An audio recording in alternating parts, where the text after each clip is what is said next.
Cuando has hablado de cómo construimos nuestros relatos, sobre todo has citado factores externos, el contexto, la Ujú, interacción, la cultura, ujú, pero ¿qué ujú. papel juegan los factores internos?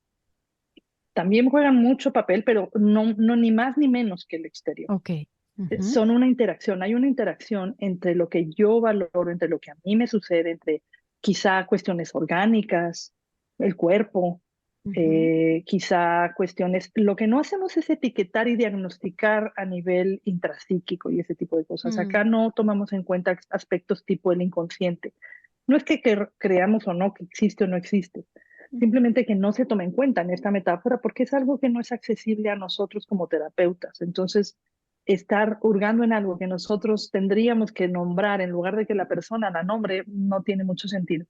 Aquí lo que importa es la sabiduría personal de quienes tenemos enfrente. En la práctica narrativa se le da énfasis a lo contextual y a lo cultural, también como una postura política, digamos, porque venimos de tradiciones psicológicas que todo el tiempo están mirando a la parte interna de la persona como si fuera lo único, como que todo es un asunto de autoconstrucción, autoconocimiento, ¿no? Este tema de ser los arquitectos de nuestro propio destino es una cuestión que desde lo filosófico incluso se cuestiona en la práctica narrativa, ujú. porque no podemos pensar en nada de lo que nos suceda como individuos si no lo ponemos en un contexto sociocultural, en un contexto de interacción, porque no somos más que seres sociales, ¿no? Sí tenemos una parte personal, por supuesto, pero esa siempre está en interacción con lo cultural, con lo social, con lo contextual. Pero ahí me imagino que hay un debate, ¿no? O un, un reto. ¿Dónde Ujú, está el límite entre esculparnos en la sociedad, en el entorno, en el contexto y ujú, hacernos cargo de nuestras circunstancias, ¿no? claro. La responsabilidad y la culpa, ¿no? Supongo que es un Ajá. tema a tratar en la terapia narrativa, ¿no? ¿Dónde está el límite? Seguro, seguro. La culpa es una de las voces culturales que nos hace pensar que nosotros estamos a cargo de todo Ujú, y nos hace olvidarnos de que estamos a cargo de nosotros mismos. ujú, Porque justo sí tocamos la responsabilidad, pero la responsabilidad se toca en el momento en el que estamos cuestionándonos cuál es mi sabiduría, qué es lo que yo valoro, qué es lo que yo espero para mi vida, cuáles son nuestros sueños, nuestras esperanzas, nuestros principios de vida. Y esos son temas que se tocan muchísimo en la terapia narrativa. Es decir, todo esto se entiende en las prácticas narrativas desde los discursos de poder. ¿Qué tiene que ver el poder? Vivimos en un mundo en el que hay ciertos lugares de privilegio y hay ciertos lugares de opresión, digamos. Siempre podemos vivir entre un lugar de privilegio y uno de opresión, pero hay voces dominantes.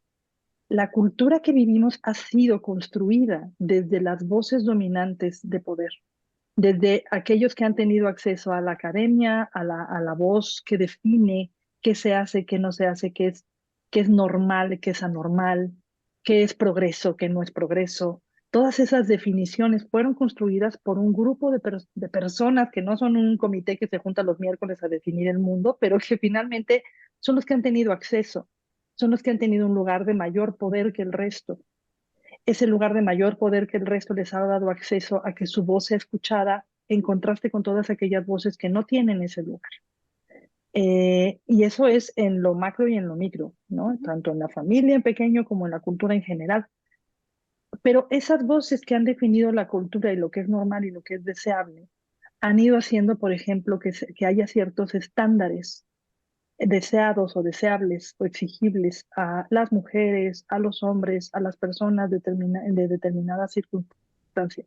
Entonces, cuestionar esos discursos de poder es indispensable para cuestionar esas historias dominantes problemáticas. Es decir, cuando tú tienes a una persona, por ejemplo, un trastorno alimentario, de la Ujú. conducta alimentaria, no puedes entender ese trastorno si no lo entiendes dentro de un contexto sociocultural en el que se exige determinada forma de ser y mirarse en el propio cuerpo, siendo mujer, siendo hombre, ¿no?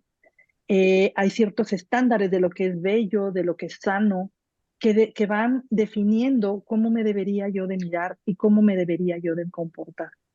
Entonces, todo esto viene de conceptos bueno, Foucault es quien lo describe, pero no es que él se lo invente, ¿no? Él describe cómo ha sucedido esto a lo largo del tiempo, cómo estos discursos dominantes de poder van moldeando nuestras identidades y las van llevando a lugares muchas veces problemáticos, porque no todos podemos encajar en esos moldes.